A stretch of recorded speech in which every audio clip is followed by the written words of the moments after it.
Hello, everyone. My name is Mary Beth Whiten. I'm 52 years old and am living with a diagnosis of probable frontemporal dementia. I am the co-chair of Dementia Advocacy Canada. I'm very pleased to welcome you to our federal forum on dementia, moderated by Andre Picard, health reporter and columnist for the Globe and Mail. Dementia Advocacy Canada is a grassroots organization founded in 2019 as a continuation of conversations that began in May 2018 at the National Dementia Conference. And it was to provide a conduit for the voices of those with lived experience to be heard. Our membership includes people from across Canada. Dementia has a significant and growing impact on Canadians. In 2015-2016, it has more than 419,000 Canadians aged 65 years old were living with a diagnosis of dementia. As this number does not include those under the age of 65 who may have diagnosed of dementia, nor those who have not been diagnosed of dementia. So the real true picture of dementia in Canada is very much larger. The need to address dementia in Canada was emphasized with the passing of the National Strategy for Alzheimer's Disease and Other Dementias Act, and that was in June 2017. This is the first national dementia strategy of Canada, so we have a lot to be proud of.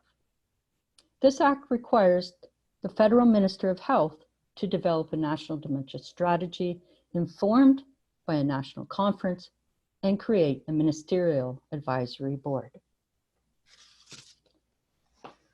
78,600 new cases of dementia are diagnosed per year among people age 65. 63% of those age 65 years of age and older living with diagnosis of dementia in Canada are women. 9 seniors, approximately, are diagnosed with dementia every hour in Canada. 26 hours, average number of hours that family and friends and caregivers spend per week supporting a person with dementia. And my 2 cents, I think that's a very low number. 8.3 billion total health costs and out-of-pocket care costs in dementia in 2011. 16.6 billion projected total health care costs and out-of-pocket caregiver costs of dementia in Canada by 2031.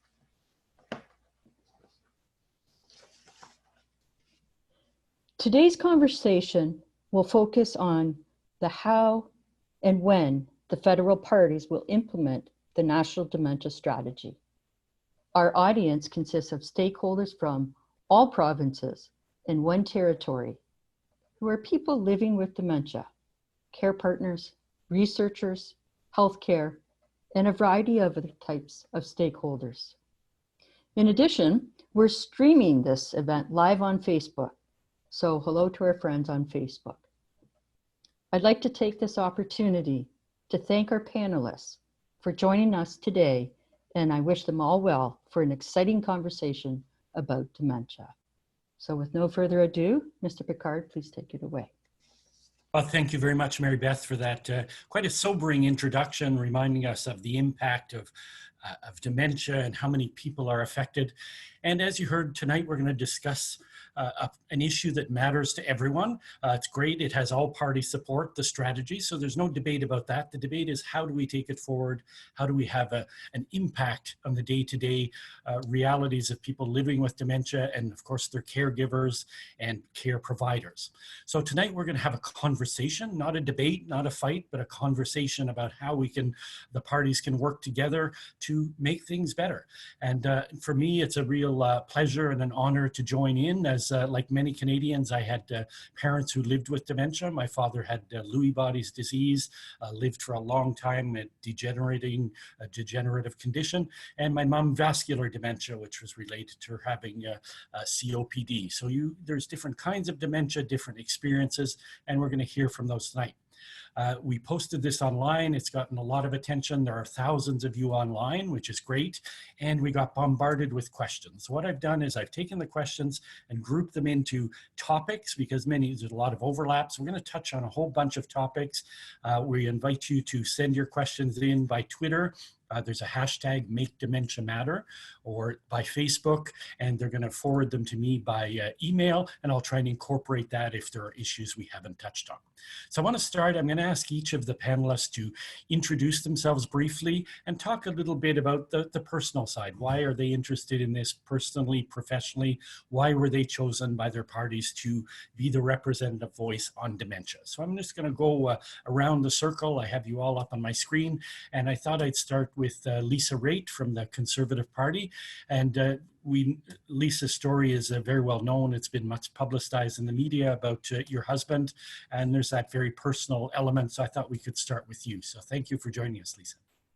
Thank you very much, Andre, and good evening, everybody who's watching, and hello to my fellow panelists. As I look at you on the split screen, I feel like I'm in a Brady Bunch TV show, because we're all there, but I know we're all here for the right reasons. I will tell the viewers that you may see my husband wander into the background at some point. That's going to be okay. He's curious as to what's going on. And if he hears me talking about him, he wants to know exactly what I'm saying. So he will come over potentially, and you may hear his dog as well.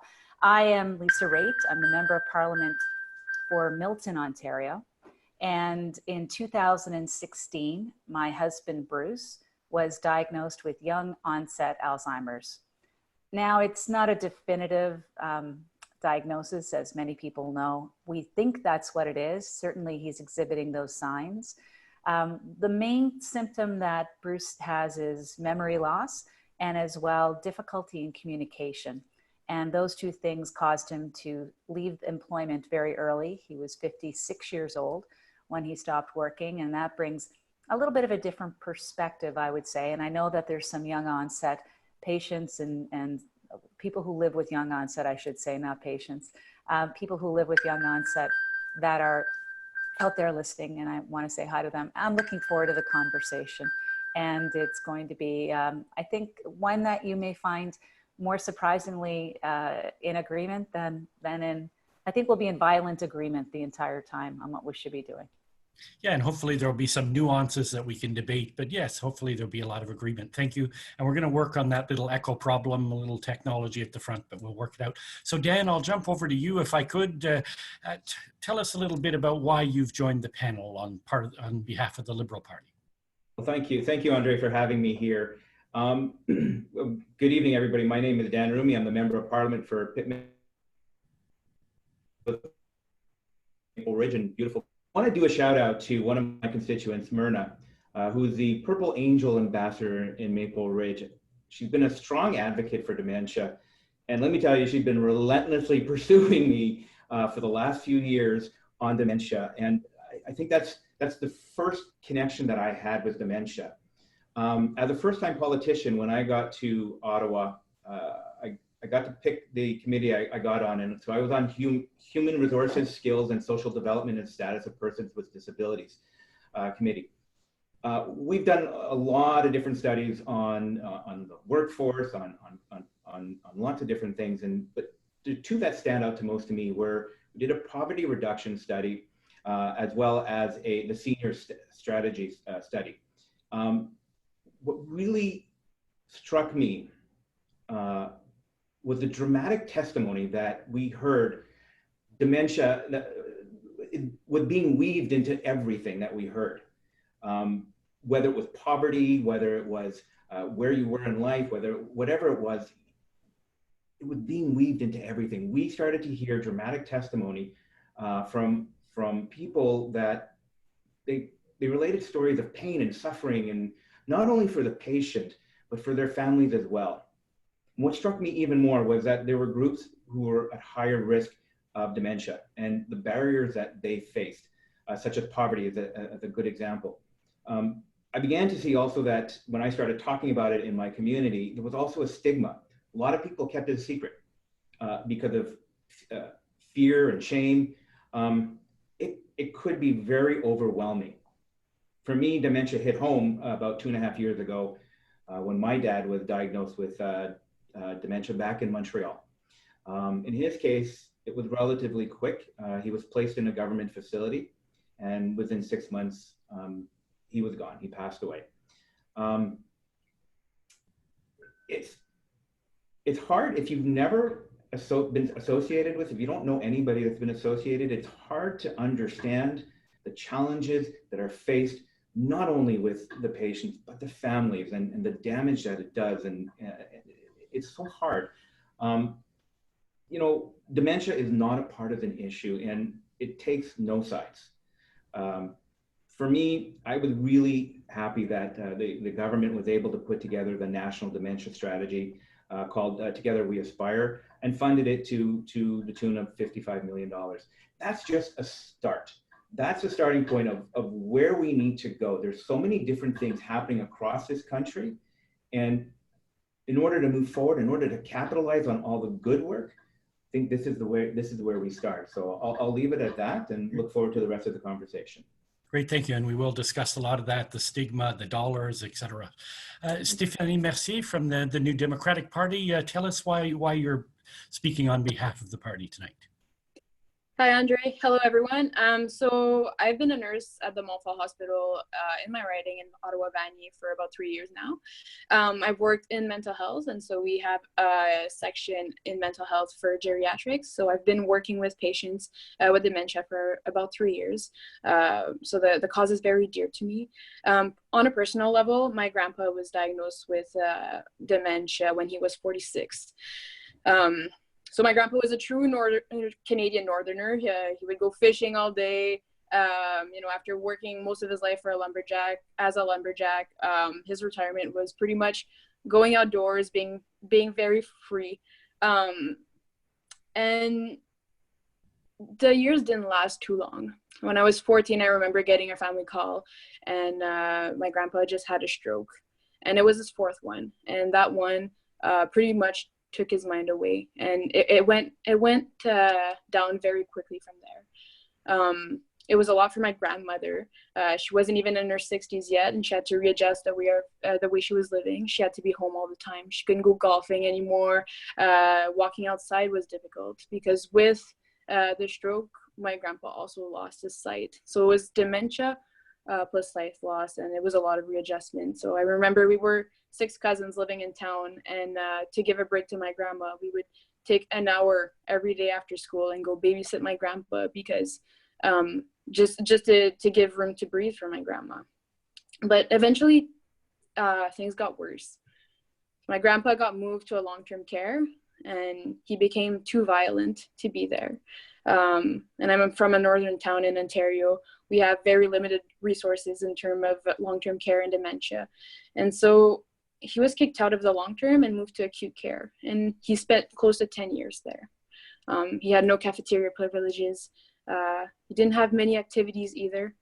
And I remember him being very depressed, battling depression on top of dementia, not knowing what was going on. So it was very hard for my family to deal with, for my grandma to deal with.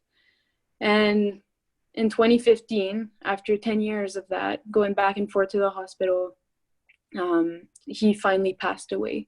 And I remember for my family, it was almost a relief because with limited resources and everything that went on, my grandpa wasn't the same for the last 10 years of his life. So I'm happy to be here and discuss my experience with you guys and find solutions. My grandmother 2 years ago was also diagnosed with dementia. So the process is starting again. So I'm very happy that this national dementia strategy is being implemented. And I'm happy to be here and discuss for solutions. Great, thank you. And Valerie Powell from the Green Party, please tell us why you're here and a little bit of your background. I'm here because dementia is a field that has been a main interest of mine academically and professionally for the last 25 years. I graduated with a Master's of Research in gerontology and have done aging research. I've been an executive director with the Alzheimer's Society. I was a psychogeriatric consultant to long-term care and hospitals in the community. I then managed a behavioral support program for people with responsive behaviors due to cognitive impairment. And none of that prepared me for my husband's severe stroke 5 years ago and his vascular dementia and lack of insight and judgment, and my mother's Alzheimer's disease. So as knowledge and experienced and professional and capable as I am with other people, it's a whole other story when it's your own family. And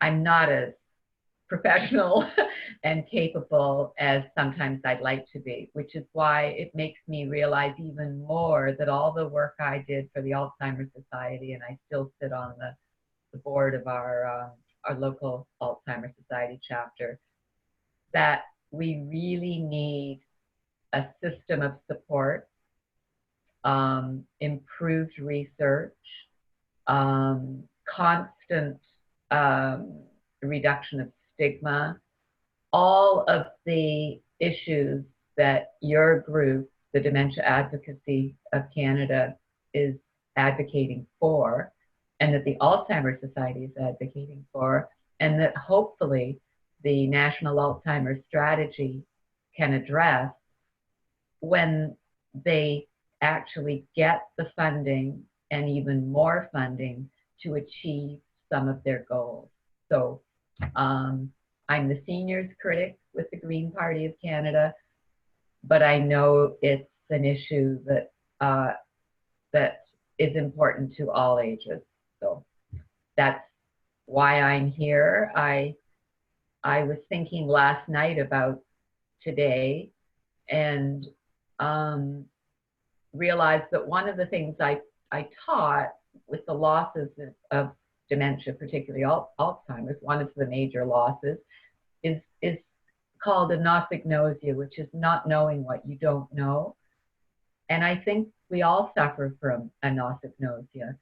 And although I'm here supposedly to present elements of the Green Party platform and position, I'm also here to learn what I don't know that I don't know.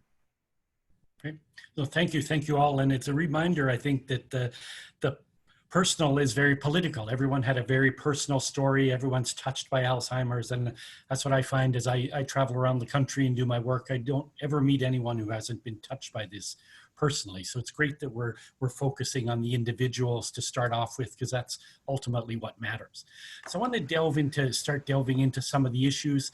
And one of the big ones is caregivers. How do we support caregivers? Because this is not an individual disease. It's one that affects entire families, communities. People wander, a whole bunch of things. So how do we support caregivers? And that's an element of the strategy, but practically, what should we be doing more? Lisa, rate the Conservatives. What's your approach to helping out caregivers? Is it tax breaks? Is it time off work? What's the approach that we should take? Traditionally, it's been a little bit of both, and it's been recognized by a conservative government as well as a liberal government, making sure that people there's a recognition that caregiving takes a great toll. And I want to commend the work that the committee has done on our national dementia strategy, and it came from a very honest place. It was Rob Oliphant from the Liberals, it was Rob Nicholson from the Conservatives, and Claude Gravel, who was no longer a member of Parliament, who had carried it for the NDP for a long, long period of time. And that's the genesis of having this strategy. And the Liberal government did a great job of bringing it to fruition. The Senate did great work too. And the reason why I bring up the Senate report is got a little bit more granularity in there about things like you're talking about, like whether or not there's going to be tax credit, refundable tax credits for people who are low income, and what kind of workplace complements are going to be. From the young onset perspective, something that I'd like to see, and I think it's spoken a little bit about when you talk about the human rights aspect of dementia, is better understanding and more protections for people who are still working when they are diagnosed with dementia. I think that's an area we have to explore. It's hard for me to say this is what a conservative government will do, because I can't bind and commit the entire platform. But what I can tell you is that advocacy on the inside is very important. So I would advocate first financially for caregivers, because it's extremely expensive. And secondly, time-wise. But thirdly, smart programs that make sense and give respite to people when they're just trying to make it through day to day. And there are some great programs out there, and I'll talk about those later and when we have another question, because I want to hear from the rest of our colleagues on this. But for me, financial is important, but the actual help on a day-to-day basis cannot be underestimated. Yeah, and we'll come back to respite, and we'll come back to this notion of accommodation is not just about ramps for people in wheelchairs, it's about accommodating differences in neurology and psychiatry and et cetera. So Dan, practically what can we do better for caregivers? Should we be giving them equivalent of maternity, paternity leave to care for a loved one? What's the best approach? So earlier in 2016, we did implement a caregiver credit program, which is a good start. I think we need to keep that ball rolling. It's not enough, but when we look at the overall arching theme of all this, there's lots of different pieces to this puzzle, and Lisa had it. I think she hit it on the nail right there. There has to be a combination of things, and that's why I think the National Dementia Strategy is so critical, because we have a tendency to try and put everything towards the EI program, for instance, when that may not be the right avenue to pursue. Earlier, the federal government, with the Health Accord, put $6 billion towards home care. That's important because we know that the longer that folks can age at home, the better their quality of life is. They get to a point where, yes, we've heard they get violent and they had to move forward into different homes. But the longer that they stay at home, the easier it is. So that's why home care is so critically important. And the provinces, I think, need to understand that and be able to be a part of that solution. The other part of this is again, committing $5 billion to mental health care. And this is the federal government trying to take the leadership role in areas that I think it's all of dementia, because there's so many different aspects. So I think that we have to continue looking at that. I know through a lot of the committee work that we've done, when we talked, we did a study on my mind just left me here. But one of the recommendations is when we want to look at perhaps some people who can only need a short period of time for EI, for instance, we need a flexible EI system that can say, perhaps it's only a number of hours that you can claim rather than the traditional weeks. We need to have an EI system that can be flexible to the individual needs of everybody that's around there. And I think that's some of the things that we're working on moving forward. Thank you. Great, and that word flexibility is really important. The system now is pretty rigid. It's not well designed for people who have long-term chronic illnesses and their caregivers, et cetera. Stephanie, maybe you could talk a bit with your nursing background, the perspective of care providers as well as family caregivers. Do we have enough support? Do we have enough experienced and specialized people in the field of dementia and Alzheimer's in particular? I don't think we do. Dementia is complex. It's different for everyone. And like I said, there's a violence component when patients start being reticent and they start not being familiar with their surroundings. They become more violent, and I think the NDP has voiced they want to take a strategy to stop the violence against frontline workers. I think there's a strategy that needs to be done there. As for caregivers, I think we need a holistic approach. I don't think it's just financial. I think it's also social. Obviously, like I'm all for making the Canada Caregiver Tax Credit refundable. I think it would help a lot financially for caregivers, but I also think that we need more than that. So we need to provide security for seniors, which means make their healthcare a priority. And that will help not only the caregiver, but the person living with dementia as well. I think we need to reduce isolation because that prones people to depression and seclusion. And it keeps them apart and not connected to the resources that are available. And we need to develop an elder abuse prevention plan as well, because on the hospital, in the long-term care, there is not enough, I know that's provincial matter, but there's not enough staff, and they have a lot of patient for staff ratio, and it's not helping. I think universal pharmacare is also a big one. I think having prescription medicine for all seniors, if we can pay that $5 medication, that will keep you out of the hospital as well and away from that $1,500 hospital bed, it will not only save money, but it will make everyone healthier. And I think mental health support needs to be incorporated in healthcare.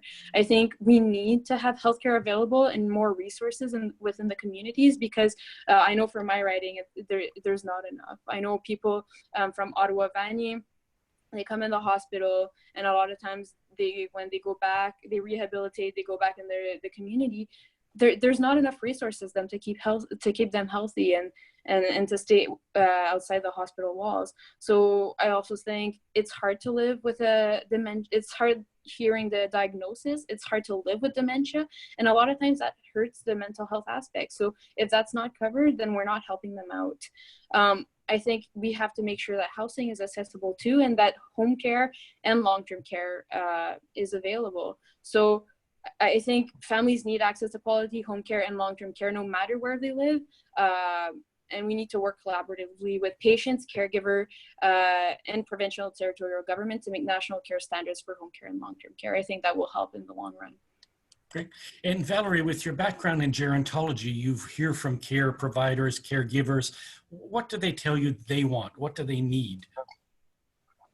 I think it's that not knowing what you don't know, even if people don't have dementia, because the choices available are limited.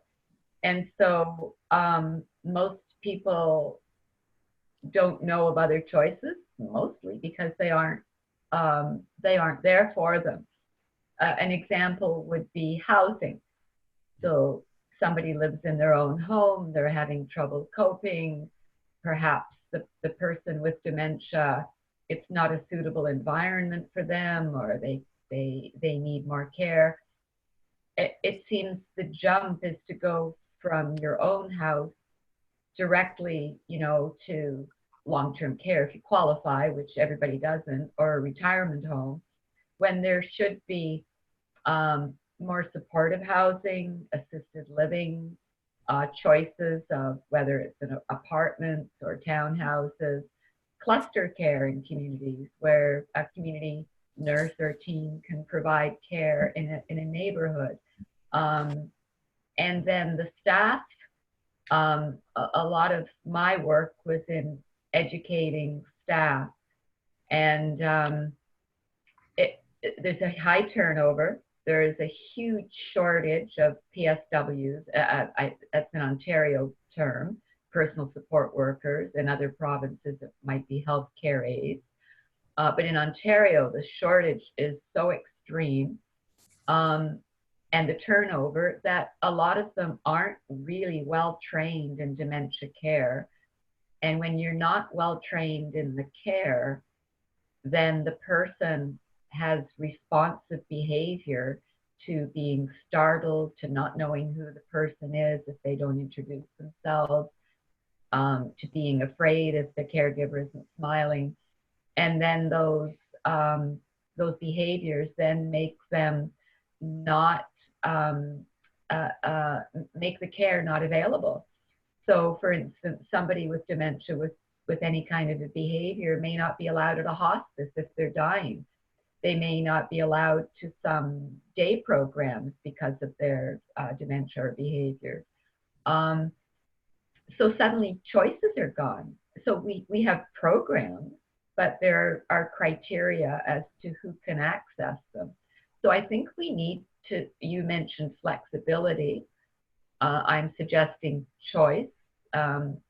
We assume that we work, we can choose how we want to live and where we want to live. And then suddenly there are restrictions and the choices become limited and not always where and how people would like to live, and with not enough support. And I think the system needs to respond flexibly and offer more choices and fund some of those choices, which in the long run could reduce the number of ER visits, which are expensive, and maybe the long-term care placements, which aren't always the right choice and are perhaps more expensive. Not that money should dictate what we do, but if we can give people a better quality of life while saving money in the system and applying it somewhere else, then we're doing the right thing. Okay. So let's continue. Let's talk a little bit more about the workforce issue, because we're looking at by 2031, 950,000 people with dementia. We need people to care for them, specialize. So how do we ensure we have the number of workers and the skilled workers? What can the federal government in particular do to encourage people into that field and to support them? Lisa? Yeah, that's one of the 4 points that I thought we'd talk about tonight is skills and workforce, because when you do have a loved one, a lot of us have loved ones who end up needing to have some more specialized care. You want to make sure that, you know, they're going to a place where there is going to be specialized care, like Stephanie talked about, in terms of making sure that people had the right training. In the UK, they have what's called Admiral nurses, and Admiral nurses are well trained in how to work with dementia patients. And I think that's something that we could champion and try to work to here in terms of making sure that there's appropriate training. That means you're working with the provinces because they're the ones in charge of training and skills. But it's something that is worthy of a ministerial discussion amongst the Federation, the provinces and the territories about how to make sure we're well equipped, well compensated, well trained for the next generation of patients that are coming down the pipe. And how do we change there's stigma about dementia with patients, but they're also with workers. Not everyone wants to work with that demographic. How do we change that attitude about the elderly in general, but about dementia patients in particular? I would say that what I find interesting is, you would think that's the truism. I'm always amazed by the number of people who volunteer through the Alzheimer's Society, who volunteer in real life, who volunteer to come out and help and just be a companion and visit. It's quite amazing that there are people out there with big hearts and caring souls who want to do that. And I think if you have that kind of streaming within a nursing setting in a school, you can see that quality of life in care in dementia patients can be a really rewarding place and a really fulfilling place for a career. So it's not just all the downside that you hear about it. You know, I'm a better person today because of the life that we're living right now. I have patience, I have empathy, and I only got that because of the world that I'm living in right now. It's a good field, it's a great field, and it's something that we should not only well compensate, but as well celebrate and thank. And Dan, maybe you can elaborate a bit on that. You know, this dementia workforce problem, it's not a Canadian problem, it's a global problem. So how do we compete? How do we get the workers here? How do we ensure they're well compensated? What kind of programs can the federal government bring in? Okay, well, there's when we look at jobs and skills and training, the federal government created a program called Global Talent Stream as an example, where before it used to take 2 years to bring somebody in to do specific training, we made that a lot easier for them to be able to come in within as quick as 2 weeks. I think sometimes you just can't wait that long when we're looking at high-tech stuff. I think programs like that help to facilitate, to encourage people to come here and use those skills to better ours. But I think first and foremost, we need to understand that we almost have to have a cultural mind shift. One of the things that I was struck quite a bit through the testimony that we heard, there was such a lack of specialists for seniors. I can never pronounce the word, gerontologist. And the workload for GPs was tremendous, that they didn't have the skills to deal with a lot of the challenges that seniors have. So when we look at that, that's where we have to understand, you know, with the provinces, that we have to change that right from that get-go. And I think once you do that, there's lots of programs, even here in my riding, healthcare aides, for instance, where you could go in for a year and learn specific skills that help to assist in homes.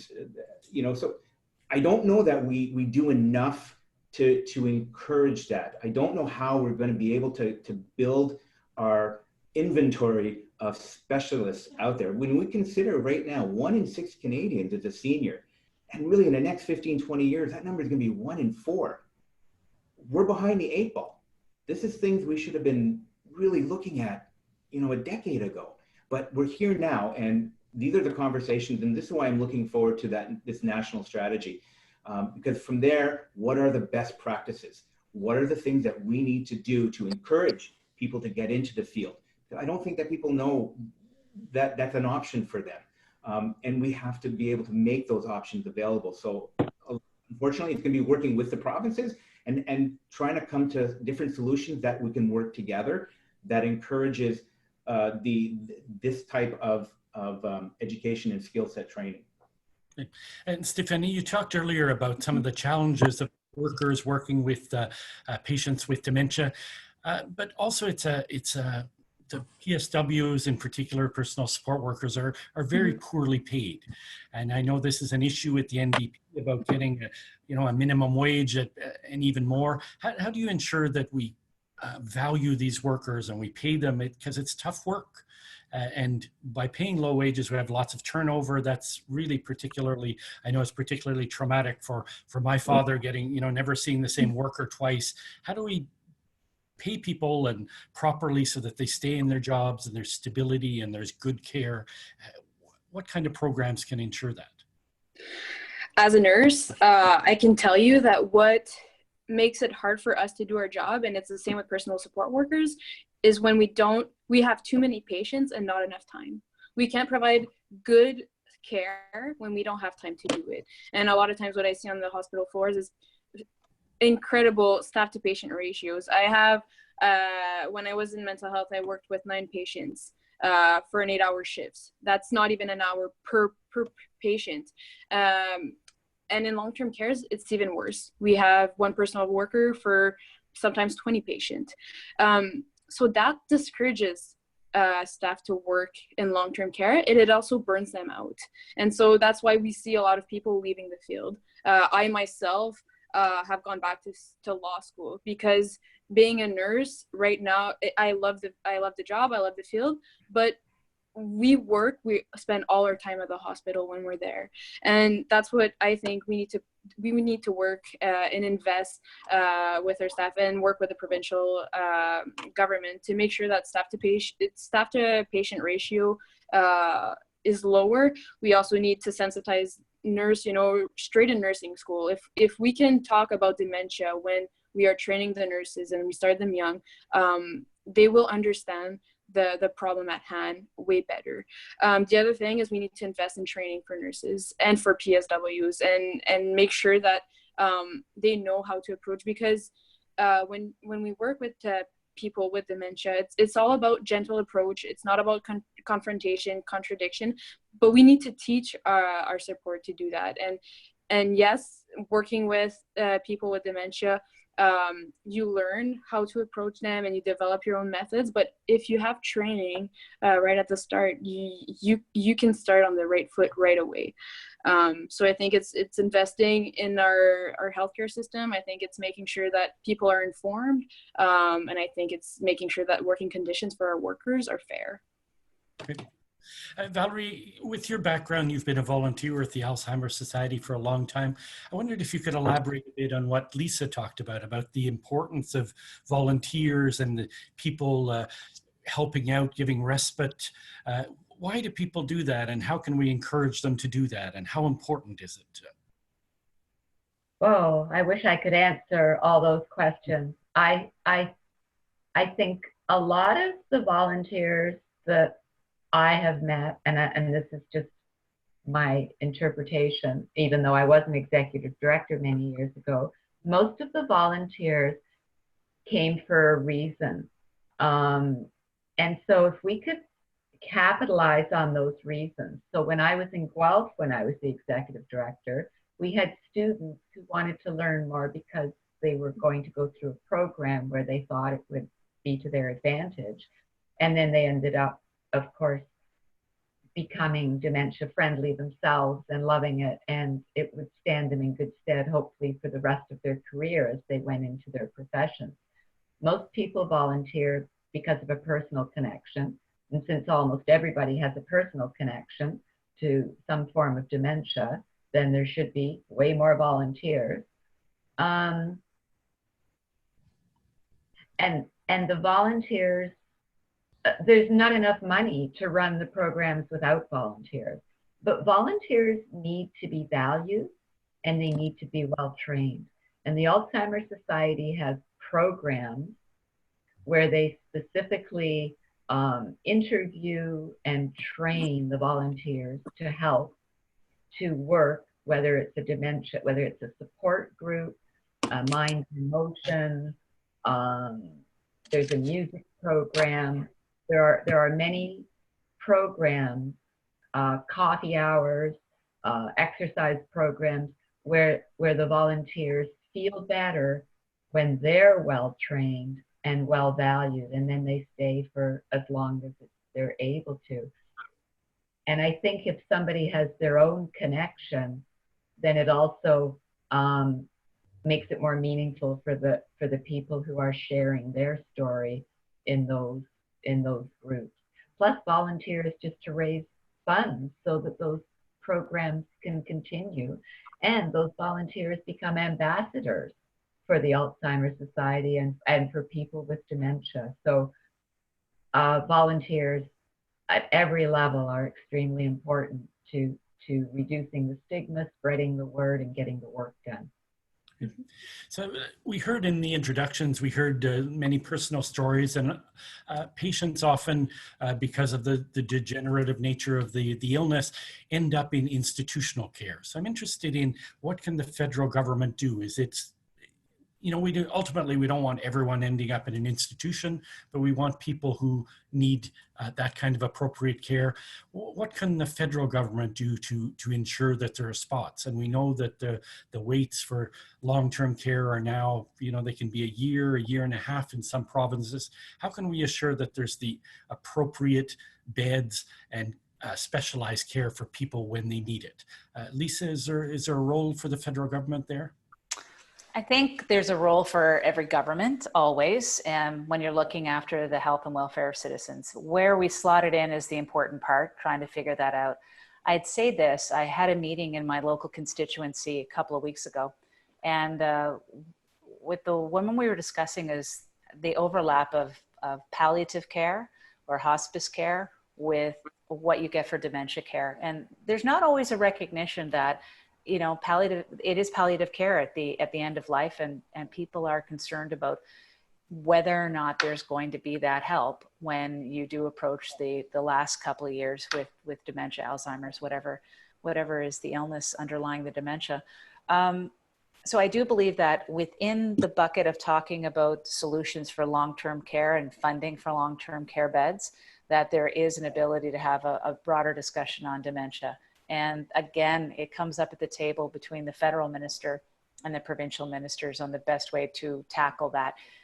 Every province is different. I give you New Brunswick as an example. New Brunswick has the highest average age, and they are really beginning to feel the wave, the front edge of the wave of the impact of dementia as it's rolling through our entire population. And it's a good area where if you want to do some kind of pilot projects, it's a place that would make sense, but it's up to, look, the federal government shouldn't be proposing the project or the pilot. That's something that should be done by the people who understand the issues. And then the federal government comes in with the appropriate funding if it works.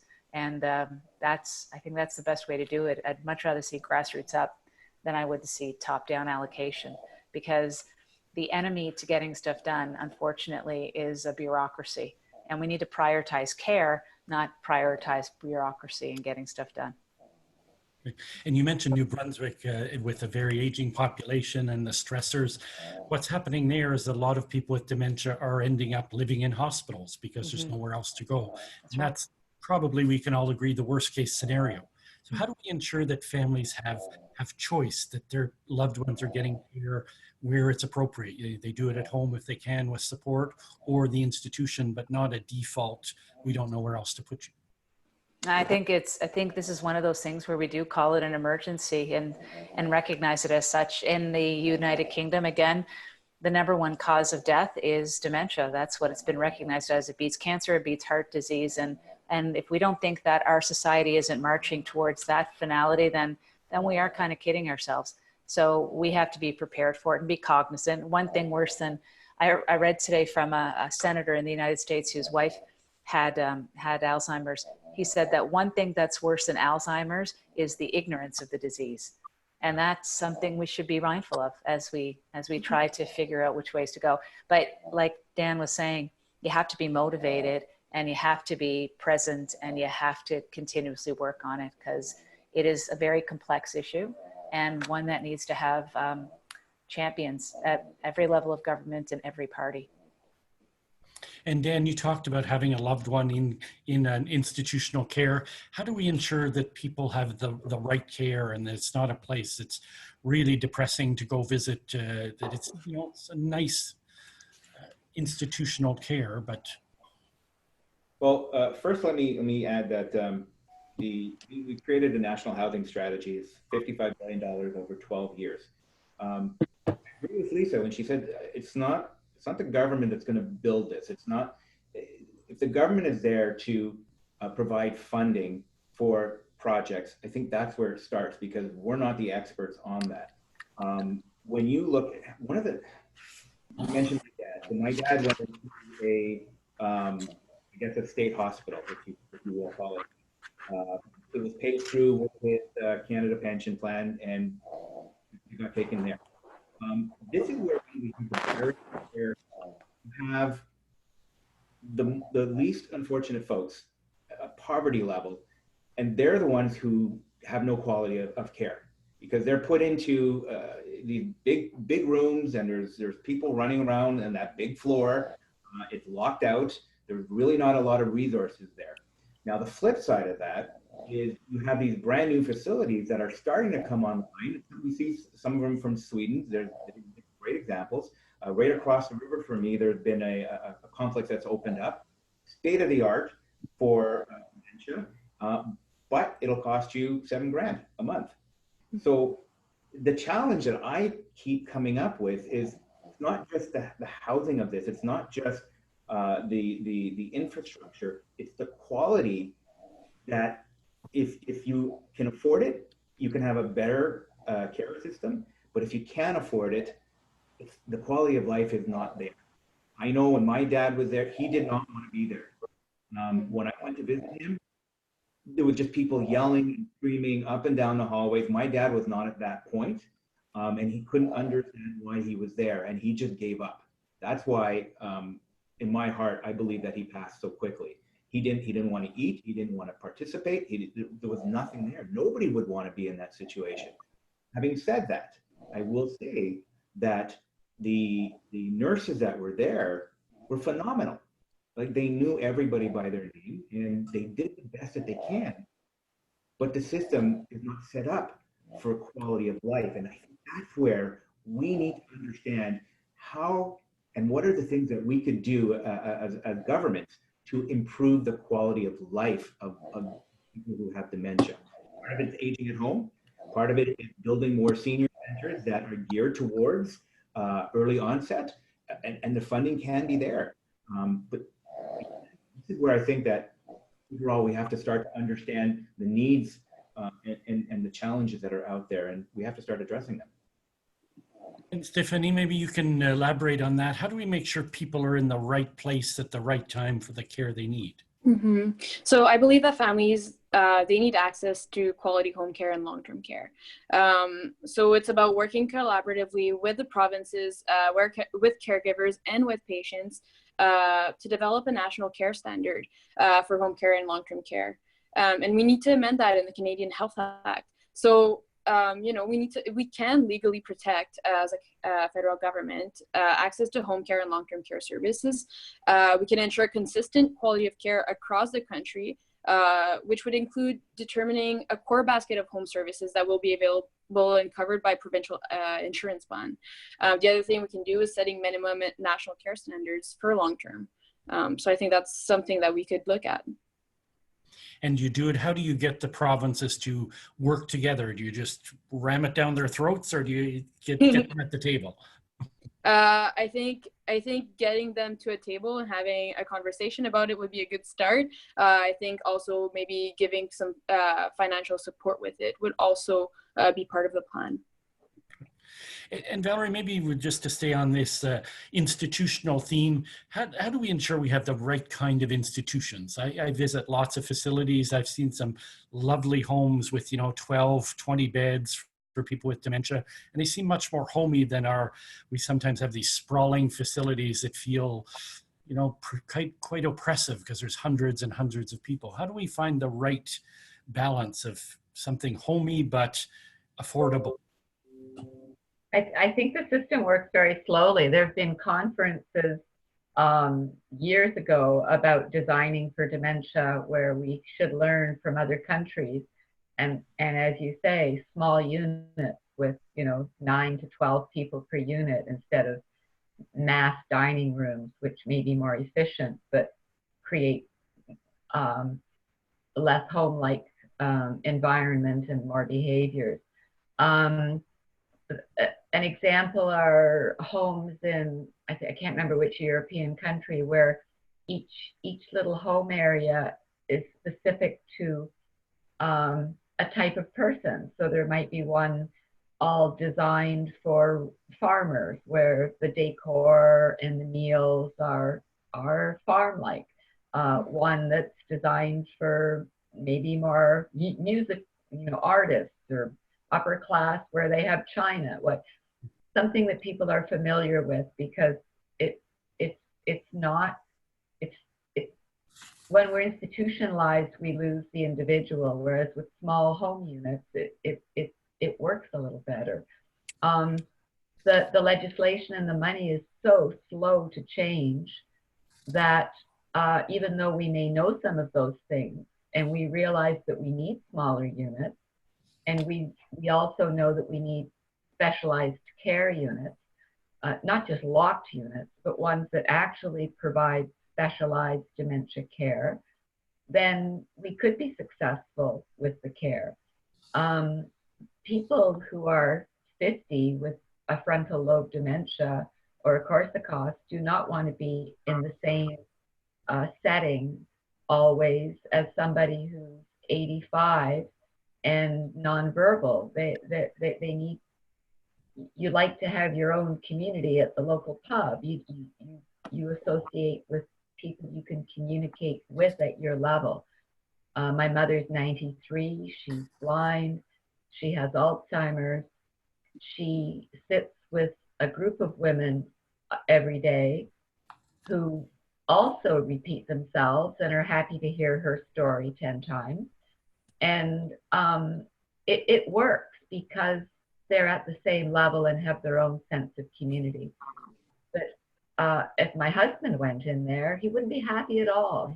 He needs someone that he feels comfortable with. And I think we are able to do that, but it's back to choice. We're streamed. We're told this bed is available, that bed is available, you have to go here.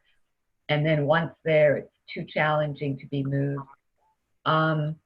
Years ago, probably 25 years ago in Nova Scotia, they brilliantly had a program, which I hope they still have, where they said, since 80% of our population in long-term care has, at that point, they may have said Alzheimer's, but a dementia of some sort, rather than have a special unit for people with dementia, we're going to design the long-term care home for people with cognitive impairment, and then have a special unit for people who are cognitively well, a small unit. And they also had a day program where people could be taken off their unit every day, just like they would if they were at home or going to another day program. And they would go and do activities all day unless they weren't feeling well, and then go back to their home area at night. So they weren't just sitting there doing nothing all day long without any stimulation. They were going somewhere where they had the appropriate stimulation.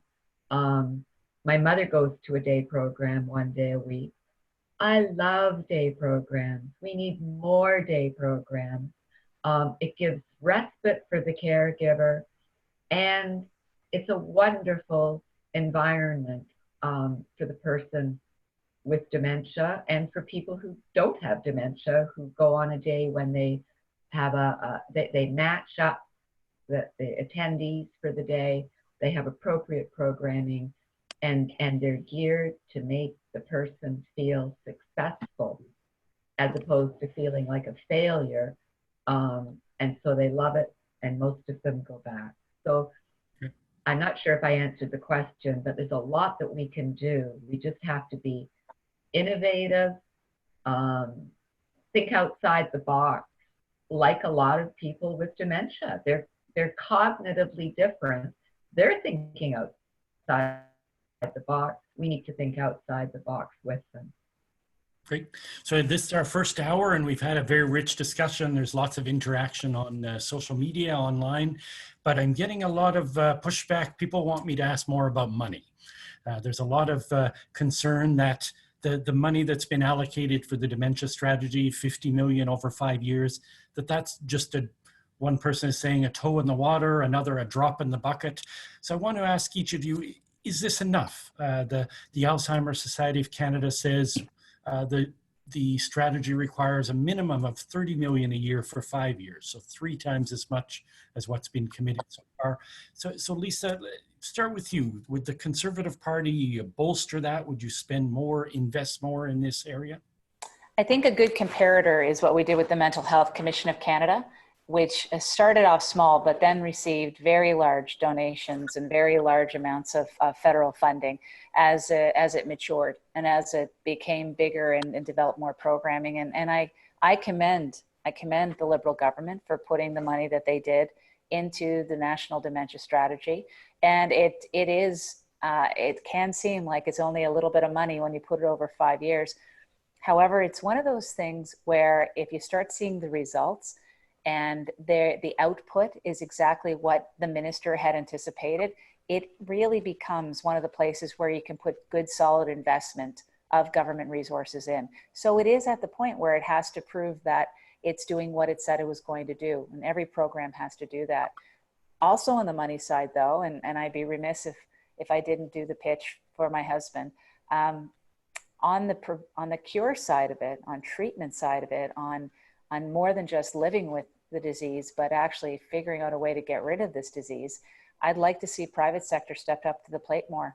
I'd like to see a far more generous donations to the Alzheimer's Society, to universities, to Baycrest, to Brain Trust, whoever is doing research in the area.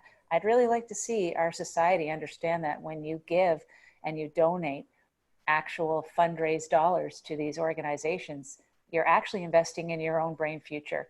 And it's the best inoculation against making sure that you don't have to live with dementia when you're over 65, especially for women. We've done wonderful things with breast cancer. We've done wonderful things with other kinds of diseases that we do special work for.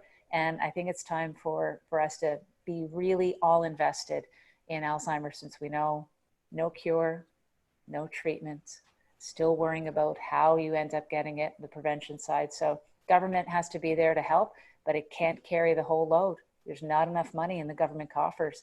There has to be more help from the outside as well. And you mentioned the example of the Mental Health Commission of Canada. That did have an impact. It changed the conversation. And we did see that private sector investment. We did. last Bell, that's right. Bell Canada stepped up. And I would say also Great West Life stepped up.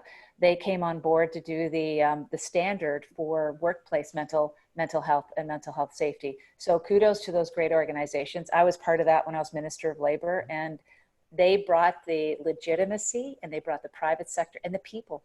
Like, there's so many people that work at Bell, that work at Great West Life, and who are touched by it, that they brought awareness, and they were fundraising for that initiative as well. But I'd like to see the same thing with Alzheimer's. So if you're listening and you're a corporate person, I want to talk to your company about how we can partner up and get it going. And Dan will come to the meeting too.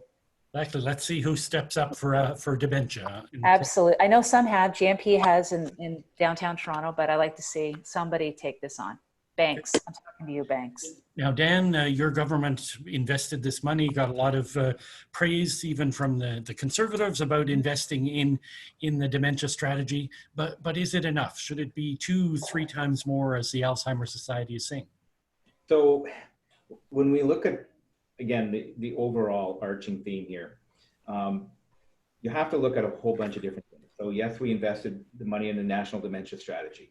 I think the National Housing Strategy, we have to look at that too, because if you can build the private sector, the nonprofits can access that funding to build better quality seniors homes that allow them to age in place, then that alleviates some of the pressure on the cases that are really, they have to go to a home. So yes, you could always spend more money, but what everybody's fond of saying is, the government starts opening up the purse strings, here's money, money, money. How do we know what's effective? How do we know where to spend that money? I think that's why we do a national senior strategy, because what are those best practices that we can put some resources behind it.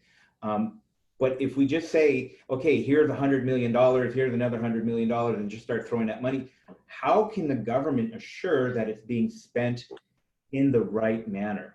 Because I don't think we have the answers to that. If you, like I said, if you want to build infrastructure, the government is there for that. But if we're talking about finding a cure, if we're talking about improving the quality of life, if we're talking about preventing dementia, that's, I think, where the government can get a little bit more invested to make sure that there's better research, that there's more opportunities for research. But it's all broken into pieces, right? So you have preventive measures, but you also have the ongoing day-to-day care, the nurses, the doctors. How do we encourage more people to specialize in seniors' cares? The question always comes back to me is, where do you want to spend that money? And I think from this national the national dementia strategy is where we get a better picture. What are people doing across this country and across the world that is working? I know one place where they have an old car inside the home, because sometimes that one patient, he says, I got to get out of here. I got to get out of here. He packs his bags and he goes and he puts it in the back of the car and he sits in the car. They give him a key that doesn't really work, but all of a sudden he feels like he's accomplished something.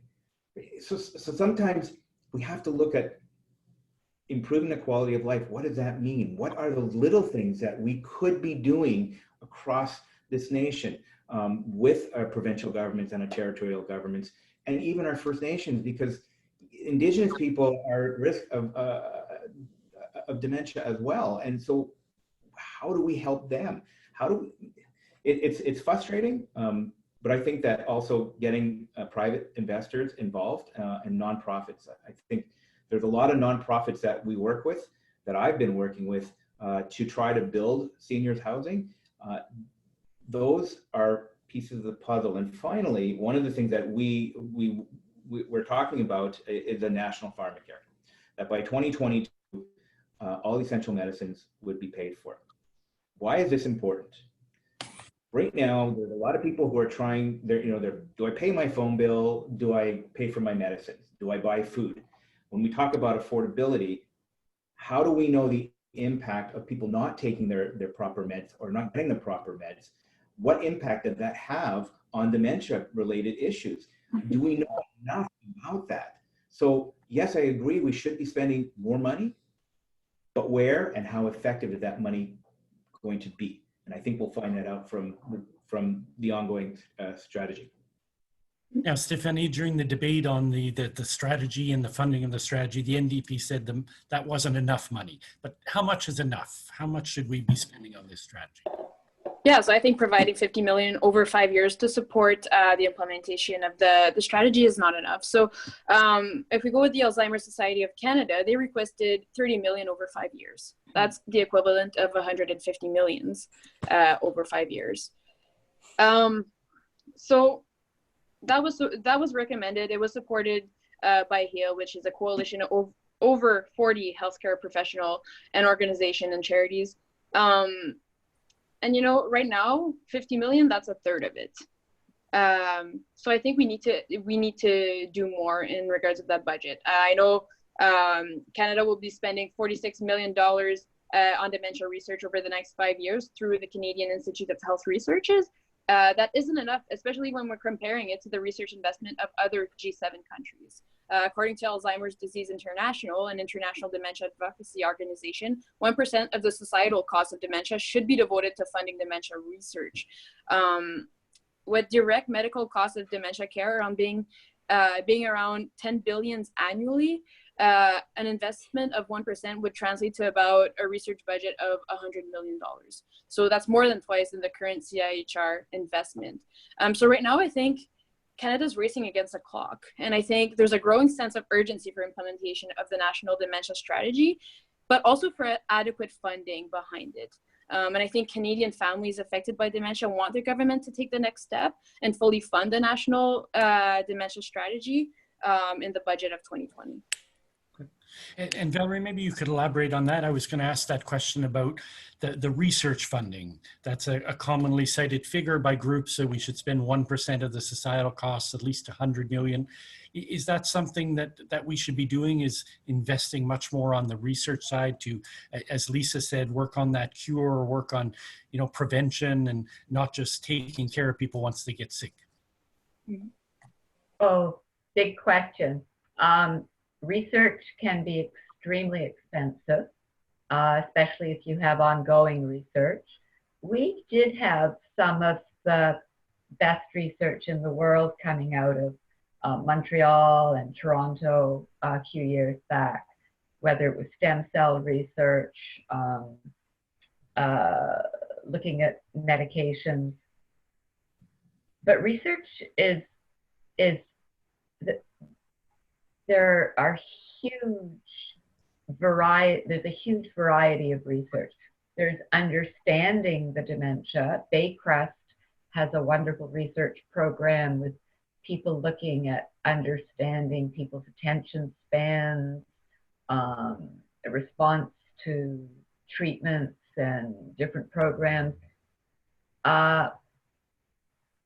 Yes, we need to spend more money on research, but somebody also, or some groups need to decide whether it's medical research, using expensive functional MRI equipment, which isn't always available, whether it's pharmaceutical research, whether it's research on programming, research on caregivers and how to make their lives better, municipal programs. Yes, we definitely need to spend more on research. We also have to look for research which will give us information that will help in the short run as well as finding a cure. Question that's coming up, and interestingly enough, we discussed this a little bit before we went live when we were having some internet problems, but a lot of people are actually asking about lack of high-speed internet, because care is being done more and more digitally, especially for people in rural areas where the internet is worse. Doesn't seem directly like a dementia issue, but it seems to be a big issue with a lot of the patients and families who are contacting us. So can we talk about a little bit about this? Lisa, is this an issue? Does video conferencing, does better internet, does that matter to patients, to dementia patients? I believe it matters a lot to caregivers when they're seeking help with medical issues, because you can do, as everybody knows, you can now do face-to-face meetings with your doctor online if you're through a secure portal, and I know it can happen for some clinics that do that. I would say this, and it's always been this way, unfortunately. The biggest challenge that we have in this country is connectivity on the internet into rural and remote areas. And the sad part is, as I was saying, I'm sitting in Milton, Ontario. I'm 15 minutes, not even, I'm 13 minutes from the 401. And we had terrible internet service until finally we had enough of a population where they decided to put some fiber in. So now I have fantastic internet service, and I feel like I can download and we can watch Netflix and all that good stuff. But the reality is that having that kind of lifeline is an essential service. CRTC is recognizing that. They are doing good work in the area, but it has to be affordable. And I would say that obviously there's going to be announcements made by probably every party when it comes to rural broadband. I'm not going to say what ours is going to be, because that's going to be for another day. No, we had enough announcements today, but everyone's going to weigh in on rural broadband, remote broadband, and it's just incredibly important. And especially in rural areas really do need to make sure, for mental health in general of farmers and their families, that they have some kind of connectivity with the outside world. Now, Dan, we had a little bit trouble connecting with you up front, so I imagine you have some views on this one. Internet. Here's the thing. I also chair the Industry, Science, and Tech Committee. And throughout the last 4 years, we've done a lot of talking and studying about broadband internet. And we know the challenges that are out there. It's a massive problem. I went down to the Washington hearings and I heard Virgin SpaceX, they want to launch 4,500 LEOs, low Earth orbit satellites, that would give better internet service. We're investing in that as well. We've done our Connect to Innovate program, $500 million. We recently announced that by 2030, that all Canadians should be having access to broadband internet. It's not an easy thing, because in some areas it's not about being able to wire. You can't. You're going through mountains and what have you. But there's many different ways that you can connect people. There's a company in my riding that is working with a remote village up north on connectivity through phone to phone to phone to phone. You don't necessarily need internet, but when that one phone hits an internet, it carries on across. That's an example. I work with an emergency room doctor at Vancouver General, who is part of the digital supercluster. And what they've been working on is remote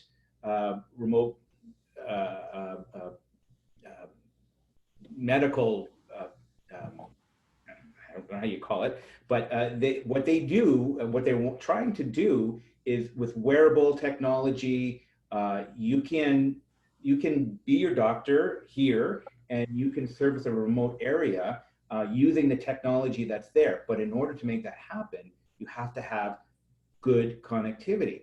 That's not just for dementia patients. This is how you build an economy in rural Canada. So there's lots of different things that we can be doing, and it's an investment. You do need to spend a lot of money to make sure this happens. This is ongoing, and we've made these commitments this year as part of our budget 2019. I would imagine there'll probably be more things to hear down the line. Great. Now, I'm not going to ask everyone every question, but I want to do a quick, I was keeping an eye on what's going on online, and there's a lot of action on the hashtag Make Dementia Matter. And I want to do a shout out. There's a whole social work class that's tuned into tonight from Kamloops. So a little shout out to their instructor, Dr. Wendy Hulko. Thanks for bringing in the young people to be engaged in this issue. So Valerie, I want to jump to a slightly different topic for you. We've talked about caring for people, the importance of institutional care, caregivers. We haven't talked about diagnosis. So one of the things in the dementia strategy is every Canadian should have timely diagnosis. We know a lot of people don't get diagnosed until very late into their illness. How important is that diagnosis aspect for Canadians? Oh, they all sound like simple questions, and they're not. Early diagnosis is important, especially for the person who doesn't know why they either are having symptoms that they're having or that people tell them they're having. They don't, you'll hear people say everything from, I don't like to go out anymore, I'm thinking I'm saying the wrong thing, I don't want to socialize, I don't know why. So although nobody wants to get a diagnosis of any type of dementia, there is a feeling of, oh my God, that's what's wrong with me, or that's what's happening. And so then they can put a name to it.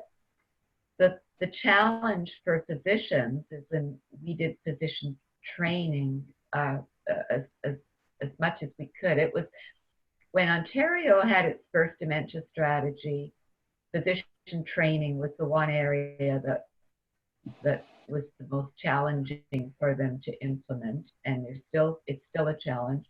And physicians often don't like to diagnose, even if they are able to, because if they do, then they don't know how to treat. They don't have a tool in their toolbox like penicillin or a surgery, and so they're at a loss, and they're reluctant to diagnose without being able to follow up with anything other than, oh my God, I may have to take their license away, there's nothing I can do, I don't know what the resources are. Now, the Alzheimer's Society in Ontario developed a program called First Link. So for the physicians, this increased the number of diagnoses, because suddenly the physicians could say, may I give your name and number to the Alzheimer's Society, and directly link the person to an education program and link them to the resources. And then there was a real increase in diagnosis, because physicians had a bit of a tool. The medications aren't always don't always work. They have to be the right medication, and the physicians are still learning about different types of dementia, and so people get misdiagnosed. And in the early stage, that's important, because the treatment is important that it matches the diagnosis in the early stage. In the late stage is less so. But yeah, I had breast cancer 20 odd years ago, and until I actually got a diagnosis, all the mammograms and biopsies and everything were horrible, and until I knew, and I actually felt relieved, because then I knew I could deal with it. And I don't have dementia that I know of, but if I start to worry about my ability to cope, I think I would feel relieved if somebody could give it a name, so that then I could move forward. The other thing is getting your papers in order. I know when I had breast cancer, the first thing I wanted to do, because I had not a very good prognosis, was plan my funeral. And once I got all my affairs in order and planned my funeral, then I could put it in the drawer and go on living and looking to get better. So I think we all have that need to know we have things in order. And I shouldn't say all, because we're all different. Some of us have that need. Those people who don't want to know and don't want a diagnosis, then that should be their choice too. Hopefully they have family around to pick up the pieces. So yeah, I think the opportunity for an early diagnosis is important. Stephanie, I wondered if you could elaborate. A number of people have alluded to this, but that there's some stigma with dementia. People don't always want to admit they have this illness. They're afraid of it. They're afraid of what people think about them. How did you see that in your work? Is there a lot of stigma, and how do we tackle that? Well, in my work, when I worked on the mental health unit with geriatric patients, we're professional in the domain, so it's not as stigmatized. What I personally experienced with my grandmother being diagnosed 2 years ago is that she stigmatizes it with herself. So she doesn't want to admit she has dementia, because I think she knows what's ahead. She's seen it with my grandfather. I think she's scared of the process. And I think that's a big part of the stigma, is she doesn't want to talk about it, because as long as she doesn't talk about it, it's not real. But I think early diagnosis is important. I think it's an answer, it's a confirmation, and it's the first step in taking charge. But for my grandma, it's also very scary. And I know it is scary for a lot of my patients. It's scary for a lot of people living with dementia. So I think that with the stigma, we need to normalize the talk about dementia. We need to talk about symptoms, but we also need to talk about it positively and let people know that there's a solution. And with the National Dementia Strategy, I think that's a good move forward. And I think if we go positively about it, because yes, it's a diagnosis that can be very terrible to hear, and it can be devastating to some people. But if we focus on the solution instead of the problem, I think that can take away from the stigma. Great. And Lisa, as I said at the outset, this is a webinar that's supported by Dementia Advocacy Canada, a group that was formed by dementia patients and their families. How do we ensure that that voice is heard in the implementation of the strategy? Because for the longest time, dementia patients were people we cared for, we didn't really listen to. How do we get that voice and respect their views and recognize that their brains just don't disappear, but they have input and they have a lot to offer to the discussion? So I think we should give them a voice at the table. I think especially in the earlier stage, let them voice their concerns, let them voice what we should plan ahead for them as well, because they are the ones walking in their shoes, and they are the ones that are going to decide on what's going to happen, and they are the ones that will experience it. So I think they need a voice at the table, and we need to listen to them. And I think webinars like this one is a great way to sensitize the population, but it's also having people at the table that are experiencing dementia talk about it and sensitize people to it. And Lisa, maybe you could elaborate on that. I saw you nodding. Yeah, no, I agree with Stephanie. So practically speaking, because I've been blessed to serve in Parliament for 11 years, 2 practical things that should happen that will be incredibly important and useful in order to ensure that your voice is being heard. The first is encourage the MPs to form an all-party dementia caucus across every party. Dan, I see you nodding. You would join that. I would join that. I know Valerie would, Stephanie would. We'd all join that kind of caucus together. And that would be the connection point for the dementia advocacy groups to come and speak to and make sure that we're working together on projects that are important, common projects of lobbying the Minister of Health, the Minister of Finance, those kinds of things. The second one, though, and I think we'll take it under advisement and maybe I'll work through our own caucuses, is I do believe there should be mandatory training for dementia for our offices as members of Parliament in our communities. And I think it's something that we can lead by example on. And it's very simple. just training our staff to deal with situations where they can recognize that somebody has dementia when they come in the office. We should be a place where if you put that blue umbrella in the window, they know it's a safe place to go to. And all of our staff should be trained, all MPs should be trained, and we can lead the way. And it doesn't cost an awful lot of money. And there's people out there like the Alzheimer's Society would do it, but you need to have that critical mass of MPs who ask for it to get it done. So when you're talking to your candidates, ask them, number one, would they join an all-party caucus? And number two, would they advocate for training of your staff and of your MPs on dementia training and dealing? And I know that there's lots of certification out there. In fact, one of our former MPs from the Cornwall area, Guy Caron, no, Guy Caron's your guy. Guy, I can't remember Guy's last name right now. He actually had his staff trained for dementia and Alzheimer's, and it was a pretty amazing thing that he did. And I saw nods all around, so I think there's full agreement on that one. Dan, I want to turn to another question that a lot of people are asking online, and it's a tough societal issue that we're struggling with now, and it's the MAID issue, the medically assisted dying. And how does, how do we give that right, or do we not give that right to patients with dementia?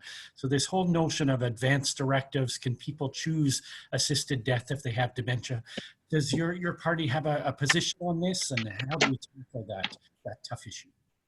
Well, it's obviously a complicated issue. When we put in, the challenge was to not go too far on either side, right?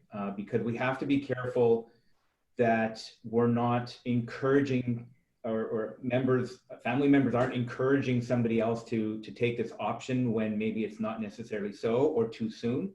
I think, as with any new legislation, you implement it, and then you hear back from people.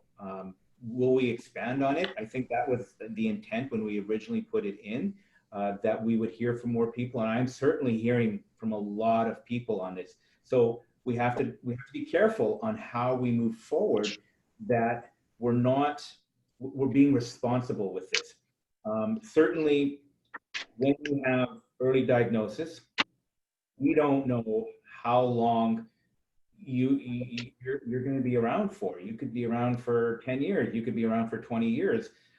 You could be actually managing it quite easily. So at what point do you make that determination? If you're beyond that point where you're able to make responsible decisions, how then do you move forward with MAID? That's the challenge. And it doesn't only apply to dementia. There's a wide variety of diseases and illnesses out there that folks want to be part of. I just think we have to be careful. I think that as me personally, that I'm open to looking at how we can continue to move forward with that. But there's still a lot of Canadians that aren't comfortable with MAID. There's still a lot of doctors and hospitals and groups that aren't comfortable.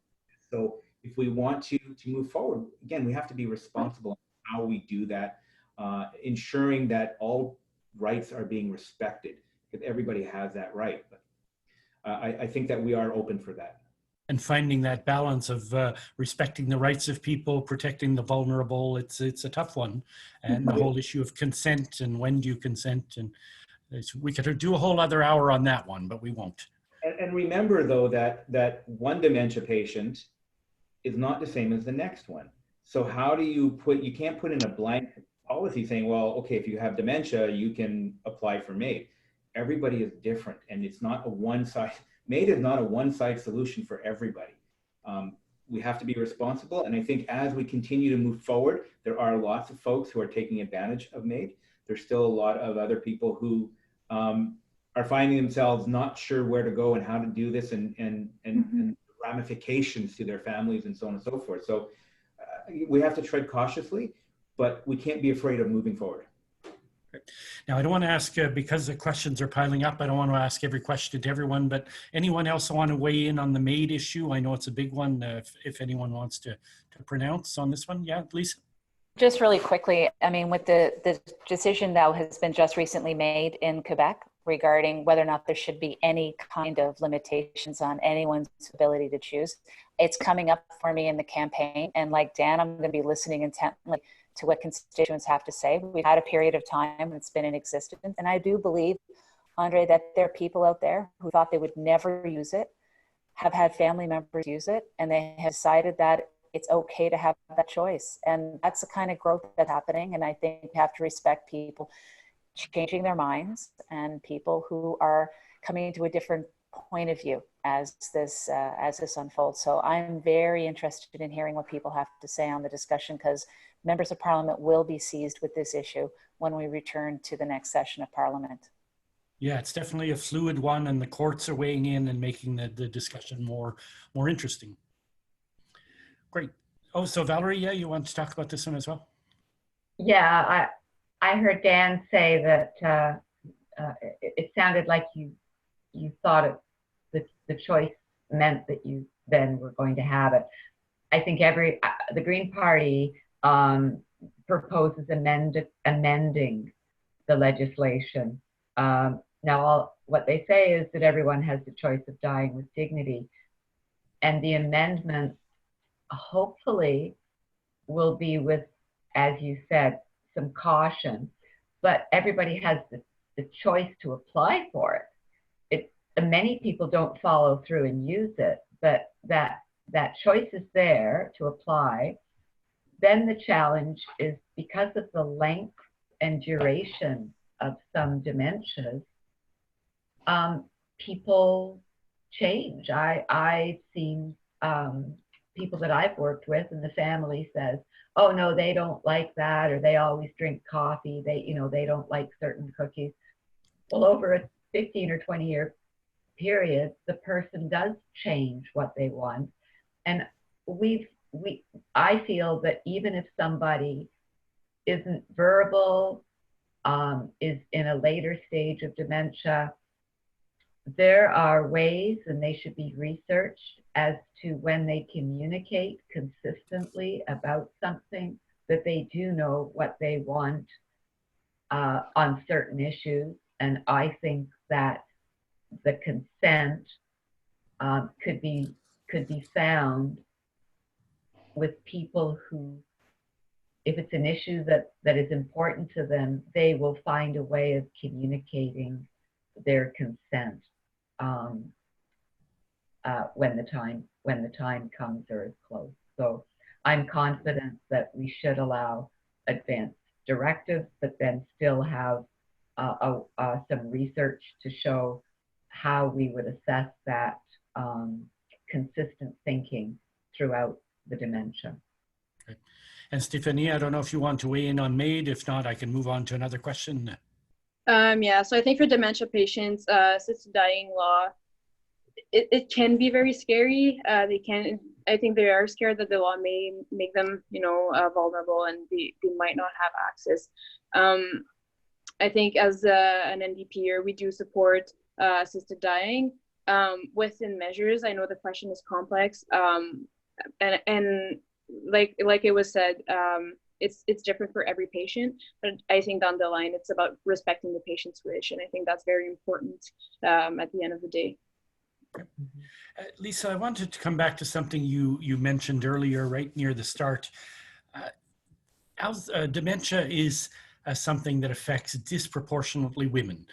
Women are affected by the disease in greater numbers, and they're the vast majority of caregivers. Do we need programs specifically to address that? The fact that it's women who are, if not suffering, essentially working harder. It's a very good question, and I wish I knew the answer to that, Andre. I think it's really important, because you can meet a couple who's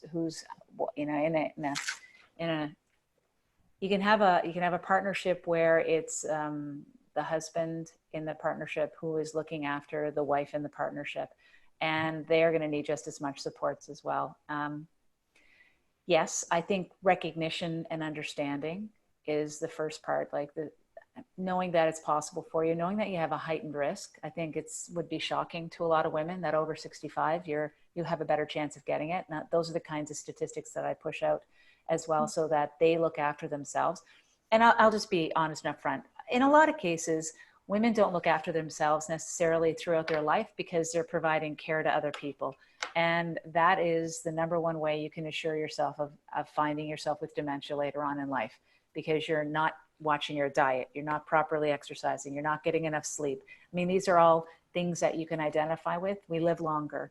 So if you want to make yourself resilient to dementia, you have to start adopting good practices. And that's the beginning part of what the dementia strategy talks about, that we want to make sure that we prevent what is happening, and communicating with women through Facebook. If there's a lot of women in the Facebook space, then should communicate through Facebook by having conversations, by having it in areas where women are going to be paying attention. I'd like to see a national campaign talking about it, and understanding the risks associated with dementia.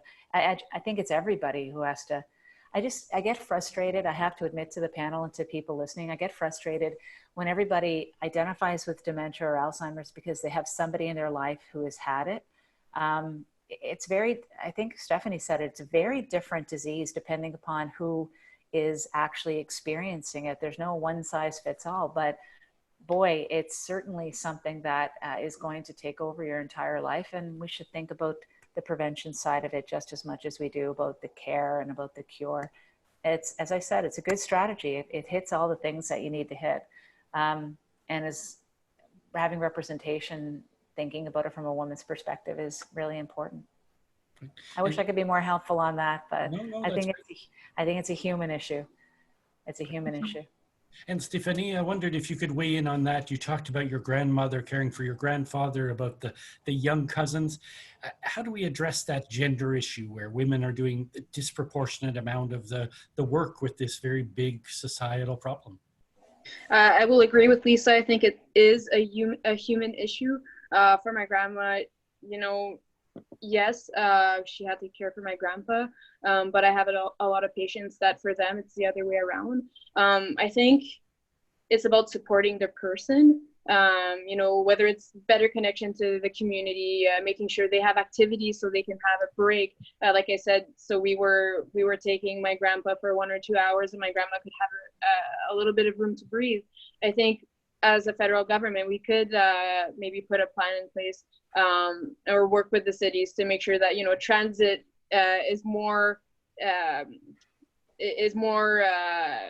is able to take people everywhere, and especially women and older people, so that they can get around better, they can go to their activities, just breaking barriers to senior isolation as well. But yeah, I think it is a human issue, and I think in regards to support, it's not just about women, it's also about the husbands that it all happened to as well. So yeah, we need to think about the whole population here.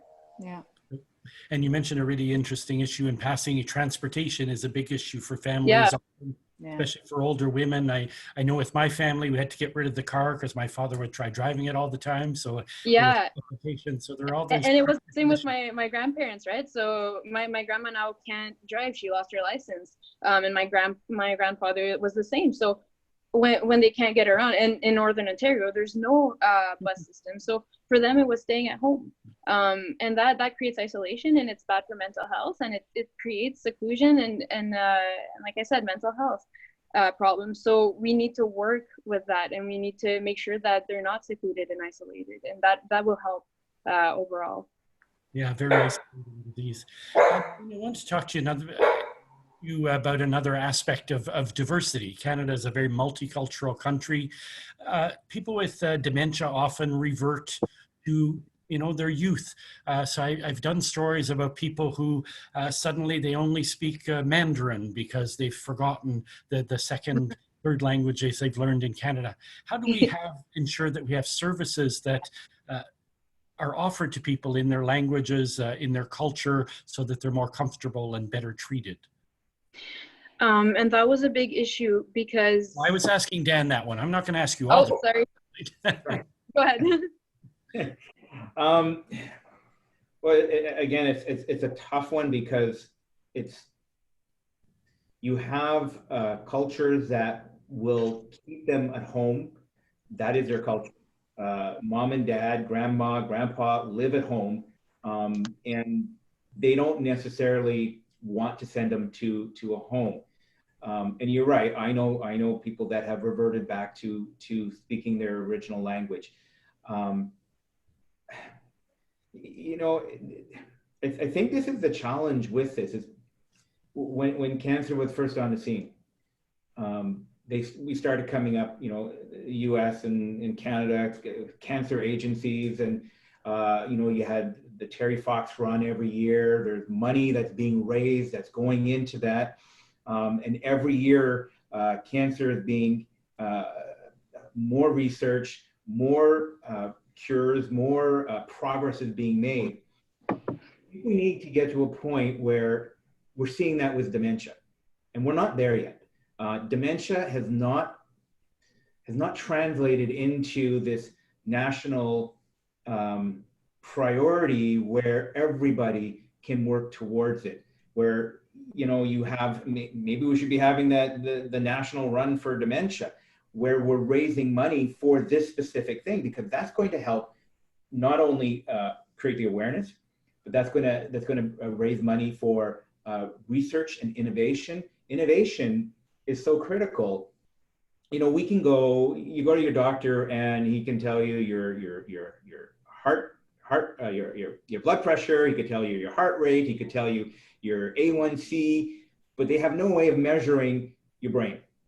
There's a company in BC right now that's working on an app that actually does that, so that you create a baseline for your brain patterns, and over time you may see that oh, wait a minute, something's going on here, and maybe now that's a chance to move forward. It's not answering your question directly, but it's hard to get there because we're not there. These factors are not being addressed yet. And in order to do that, we have to gain momentum in the structure and the facility to move this thing forward. And we're not there yet. And the strategy is a great start. The advocacy organizations are great. They're the grassroots of these. So how do we help them move this forward to be able to start to look at every aspect of this that's challenging to us? And that's the best answer I could give you on that. Great. Yeah, Valerie, you want to build on that? Yeah. I think there are some good tools now that, if used, and they are used, the Montreal Cognitive Assessment, the clock drawing test, if they were used consistently, like blood pressure cuffs, then people could track their cognitive, their current cognitive base level and changes. So we don't always need a blood test or an invasive test to track that. And then after somebody maybe scores a little low, you could look for a reason. It could be a medication, it could be something more serious, it could be a dementia, and then you can follow it or do further tests. The reverting to their first language, of all the losses that happen in a dementia, the one thing that doesn't go away is your ability to feel emotions and to be very aware of what's going on around you in the moment. And I found that a lot of people, as they lost their language skills and started to converse in an earlier language, if they had expressive aphasia or receptive aphasia, it didn't make sense even in that original language, but they saved face, because instead of seeing the care workers looking at them like they were crazy or didn't know something, suddenly the facial expression changed to, oh, I don't understand Turkish, or I don't understand Mandarin. So then it was a friendly engagement as opposed to, I don't understand what you're saying, you make no sense. So sometimes as people with dementia lose capacity, they find ways to retain their dignity with the people they're communicating with. And sometimes those people speaking their first language aren't really communicating well in that language either, but they're treated better because of it. Okay. Lisa, I want to, time is running out, and I want to make sure to ask you this question because I know it's an issue close to your heart, and it's the young onset dementia. As your husband has suffered, that's about 3 to 8% of dementia cases are in younger people, not in seniors, which we associate dementia with. Is there something special? Are there solutions, particular solutions to that group that we need to address, that we have to flesh out in the strategy? Oh, we have to unmute you. You're muted. I am unmuted myself. Yes, and I'm so glad you asked me the question, Andre. There is a remarkable group of people in Calgary, and they have an organization called UQuest, and they organized it for themselves. And it has to do with, it's not about a day program, it's not about respite, it's about people having solid activity that they can go to once a week amongst peers, friends, and they can enjoy themselves. And I and Bruce were so lucky to get to know them on one trip that we did to Calgary. And that, to me, is a program that should be funded by the federal government in order to understand how to be able to scale it across the country. Because it should be a program in a box that you understand how it works, you figure out the connections in each community, and then locally, through grassroots, you can organize it. And you have a recreational therapist, you have volunteers that come in, and you have 10 very lucky souls who come together once a week to either play pickleball or to do ultimate golf. And I know that I have a friend in Ottawa, Keith, I know you're listening out there tonight, that, you know, when I get back to Ottawa, should the good people of Milton send me back, I really want to help getting a UQuest off the ground in Ottawa and making sure that folks in Ottawa do have a place like that they can go to. But look, you got to roll up your sleeves. It's blood, sweat, and tears in order to get stuff like that. There's a lot of gaps. The Alzheimer's Society has done a gap analysis on what has to happen for young onset Alzheimer's, and it's something to be noted, and there should be a part of it. It's rare, as people say, it's devastating, but people still live long, happy, and loving lives, and we're a testimony to that. Great. And thanks for the shout out to UQuest. It is a wonderful program. It is, yes. And they should be funded, whatever government wins. Great. Dan, another question. I'm trying to cram them all in before we run out of time. Someone's asking a very good question. They're saying you funded this dementia strategy. That's great. But how are you going to measure the impact? How are you going to know it's making a difference? Well, because of the act, the legislative act, they have to report back to Parliament. Anytime you want to measure things, it's about looking at the criteria. So what is it that we're looking for? The data, for instance. The more that we know, the more that we're able to collect, the more that we understand trends, whether is it based in regionality, is it based on different race types? Do we know enough of that to be able to do that? So I would be looking for the data that comes back. I think that's so important. When you're talking research, that's research is a little bit more complicated because sometimes when you do research, you're not sure what your end result is. But you're looking to look at different areas that affect what's going on, right? So, and the other piece for me is how well are people collaborating? How well are organizations collaborating around the country? And that's why when you have a strategy like this, it's a central repository where, again, best practices, data that's coming in, collaboration, these are the sort of things that, the type of resources that are coming through. So you would hope and you would expect that each year you're building upon what you've learned from the year before, and it should be public, absolutely, because you have to be able to measure, are you making progress? Are you moving forward? What are we learning? So at the end of that first year, where is that going to leap us to on the next year? Where are the different initiatives that we could be doing?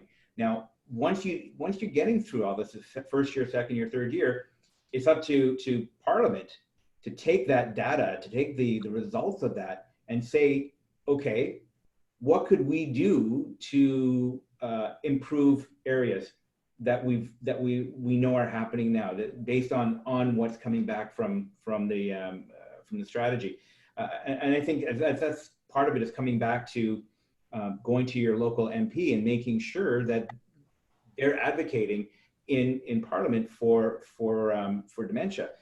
So I think when you look at the whole thing, it's not just throwing money. That's not the answer, but it's making sure that you're being effective with it, and that the information that's coming back, that you're able to move forward.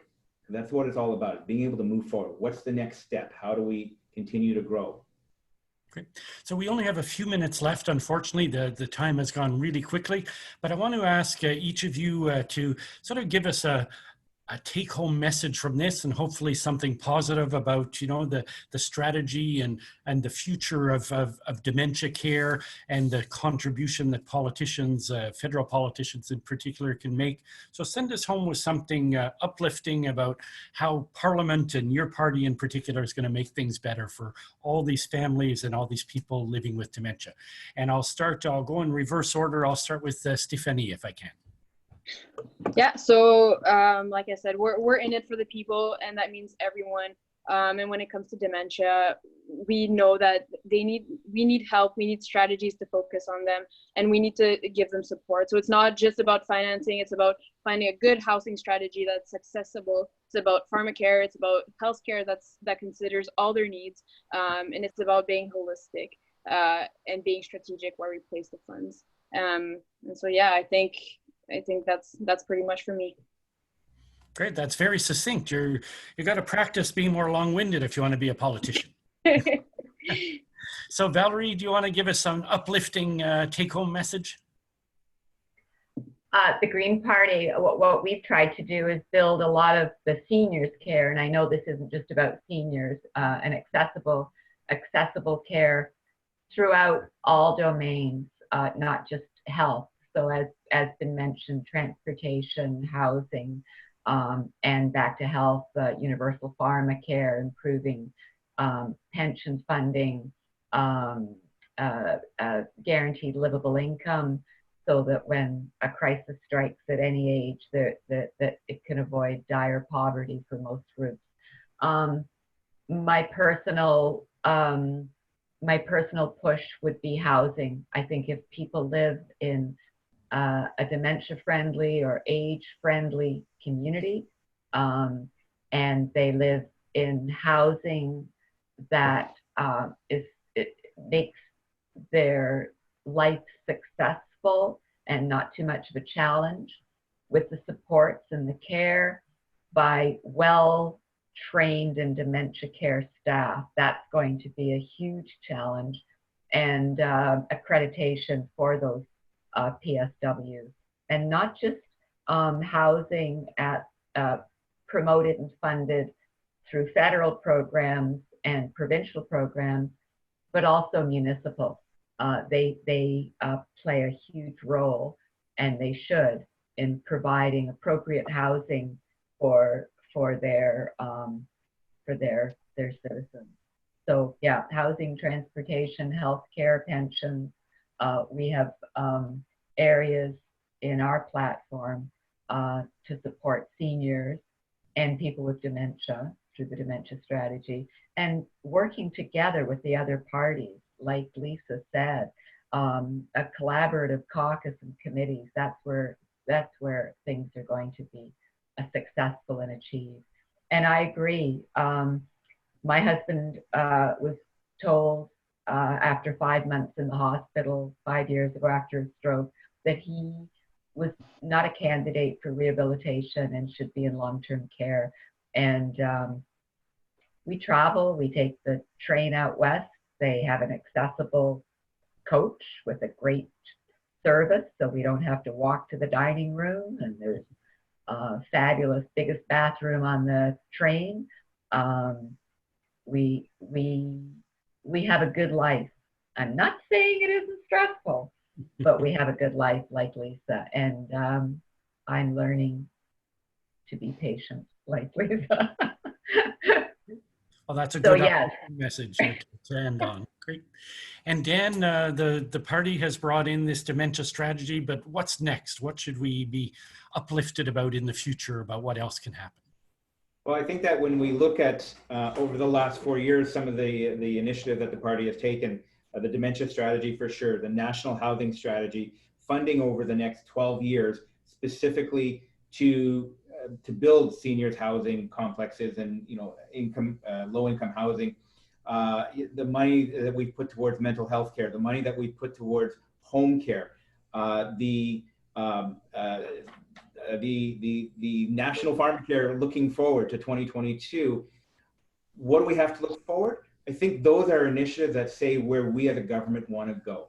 I think everybody's recognizing that this is a challenge that's going to hit us hard in the future. And I think we're waking up to this, and our party has already started to put the pieces together that impact a lot of the complex areas there. So I look forward to keeping that momentum going forward. I look forward to taking results of that national strategy and as an MP advocating for more research, more collaboration, more innovation. I think we all want to be there, and that's what I'm looking forward to with the next 4 years. Great. And Lisa, I know you're passionate about this issue personally as well as professionally, and I know I can count on you to leave us with an uplifting message. Well, it's uplifting, but it's also practical in nature. And this would be my advice and my encouragement for all the organizations that are involved. The key to getting action out of Ottawa is to have constant and consistent and coordinated advocacy. I suggest somebody think about a Dementia Day on the Hill, where you send advocates to Ottawa to meet their local members of parliament and educate them on dementia and what the needs are. Come with a solution, ask for outcomes, demand urgency, and make sure that your priorities are our priorities as your local member of parliament and as your national parliament. The goal should as well be, one last thing I would say from a government point of view, the goal for advocacy right now at this point in time in the election process should be for the parties to understand that your expectation is that the dementia strategy will be in at least one, if not many, of the minister's mandate letters, the Minister of Health, the Minister of I don't know what the name of it is. They used to be Social Services, Dan. It's ESDC, we used to call it, but you know which one I'm talking about.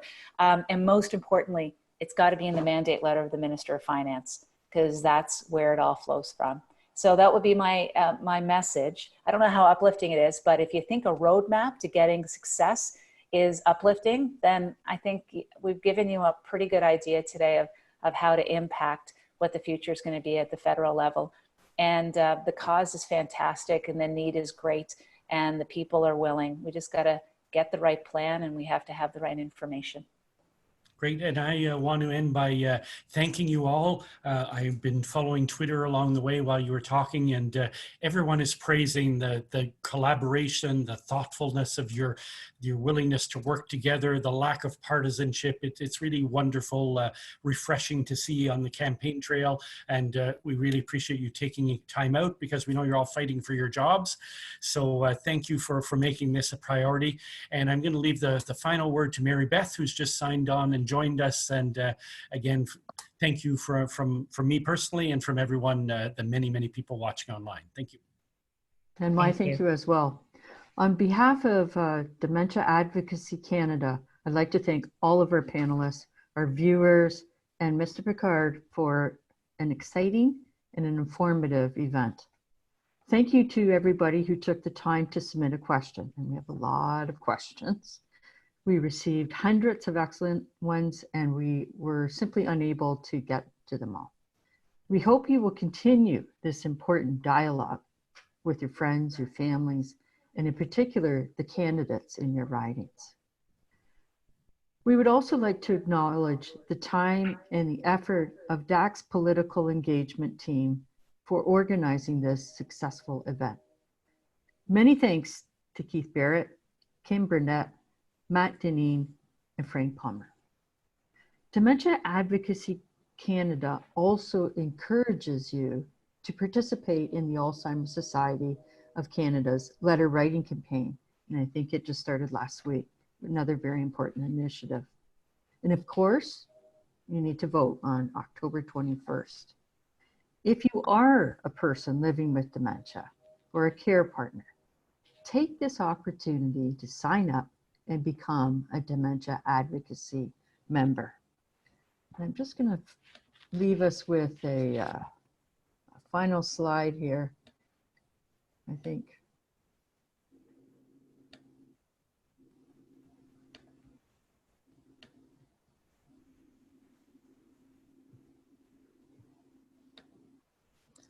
So today's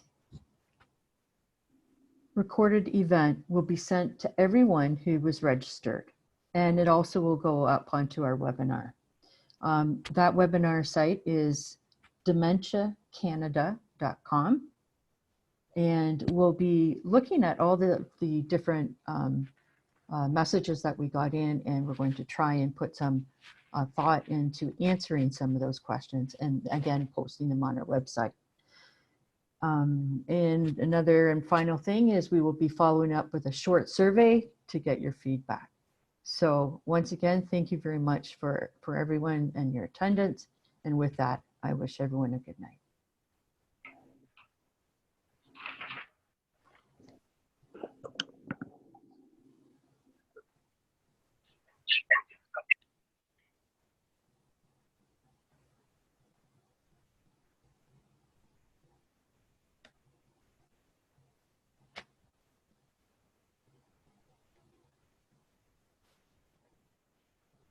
Okay.